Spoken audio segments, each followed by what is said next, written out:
A day in my life as a Jewish wife. So for today's mini vlog mga kami, ipapakita ko sa inyo kung ano-ano yung aking preparation bago mag-Shabbat. So isa sa pinaka-importante mga kami sa aming mga Jewish ay ang paglalight ng candle.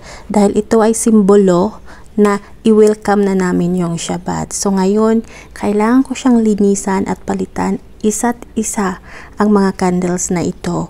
Dahil bawat candles na ito mga kami ay may kanya-kanyang prayer. At dalawa sa pinaka-importanting candle dito mga kami is to remember Shabbat and keep Shabbat. So, pagka-light ko ng candle mga kami, ibig sabihin our Shabbat is started na.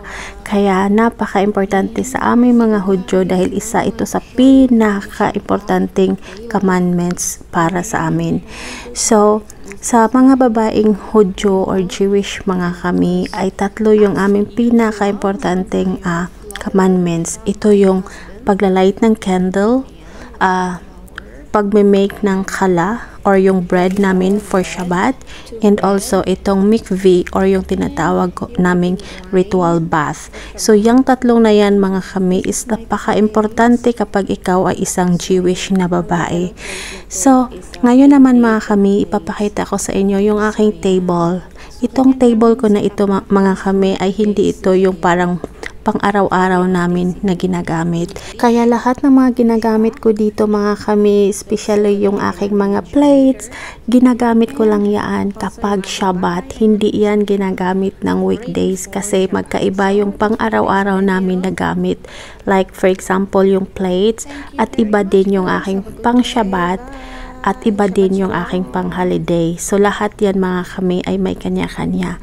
Ang Shabbat ay isa sa napaka-importanteng araw ng mga Jewish people. And now mga kami, maglalagay tayo ng olive oil sa bawat glass na ito, at saka lalagyan din natin siya ng water kasi ilalagay natin itong, at ito ang ilalagay natin mamaya mga kami.